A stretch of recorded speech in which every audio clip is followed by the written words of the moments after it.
Welcome to today's deep dive.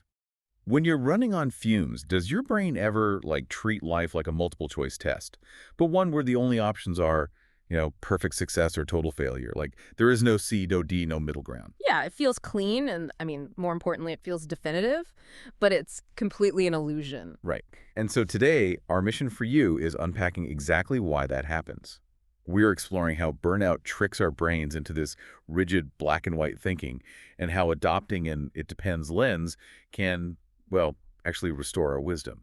We're getting these insights from the 2026 book, Jom Mindful Gym Now, Practical Mindfulness for Healthcare Professionals by Dr. Fang Cheng Kar. It's a really compelling look at the psychology of high-stakes work, and Dr. Fang uses the striking term for these cognitive traps. He calls them the ghost we think. A ghost because it's like an invisible, irrational fear haunting our logic rather than actual reality. Exactly. When healthcare workers, or really anyone pulling ridiculous hours, get exhausted, these ghosts just kind of take over.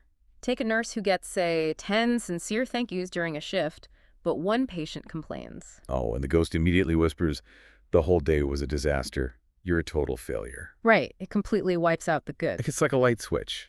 We act like life is either perfectly bright or pitch black, just totally forgetting the dimmer switch. Mm. So is this black and white thinking just us being dramatic, or is it like a natural symptom of an overloaded brain?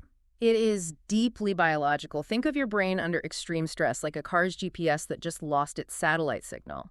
Normally, your prefrontal cortex, the logical advanced part of your brain, is calculating the complex route. Because it processes all the nuance. Yeah, exactly. It holds conflicting pieces of information. But evaluating those gray areas takes a massive amount of metabolic energy. And when you're burnt out, you just simply don't have that energy. Precisely. So the prefrontal cortex essentially powers down, and your primal survival-focused brain takes the wheel. It just points an arrow straight through a mountain because it lacks the data and energy to do anything else. Wow. Yeah, it forces a binary safe or unsafe decision. Rigid certainty is just mentally cheaper. Okay, so if our brains are resorting to extremes purely to conserve energy, how do we override that without burning ourselves out even more? Like, does Dr. Fang offer a low-energy way to break out of this binary trap? He does, yeah. And the fix isn't forcing yourself to be incredibly positive. It's about changing your lens by cultivating what he calls a beginner's mind. Okay. You actively swap out those rigid black and white assumptions for an it depends lens. It doesn't force every single question into right or wrong. I see what you're saying, but I have to push back a little here. In a high-stakes environment like a hospital ward, doesn't "it depends" sound a bit, wishy-washy? I mean, if I'm on the operating table, I definitely don't want to hear my surgeon say, "Well, it depends." That's a fair point. But you're confusing external communication with internal cognitive flexibility. Oh, okay. A beginner's mind doesn't mean a surgeon walks into the OR shrugging their shoulders.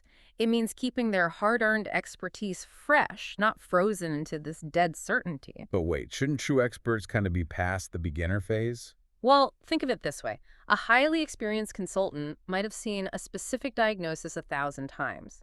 The fatal risk is treating that 1,001st patient as just another routine checkbox. Ah, nice. Internally, applying the "it depends" lens forces the expert to ask, what is unique about this specific human being today? The timing, the patient's history, the specific environment, all of it matters. So it prevents you from becoming a robot operating on autopilot. Exactly. It creates space and wisdom rather than rigid certainty. And Dr. Fang offers a great trigger for this.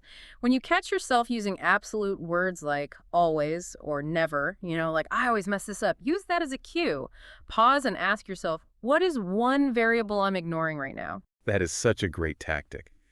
So what does this all mean for you listening right now? Whether you're prepping for a tough meeting, feeling overwhelmed by a project, or just working a double shift, check in with yourself. Is stress shutting down your cognitive GPS? Because burnout breeds rigid certainty, but you can fight it by embracing the nuance of it depends.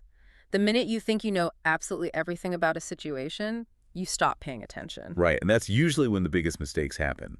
And that leaves us with a final thought for you to mull over. If our most exhausting, stressful moments make us crave absolute certainty, what if the true mark of mastery in any field isn't having all the answers? Yeah, what if it's being perfectly comfortable standing in the ambiguity of the gray zones? And just being able to say, well, it depends,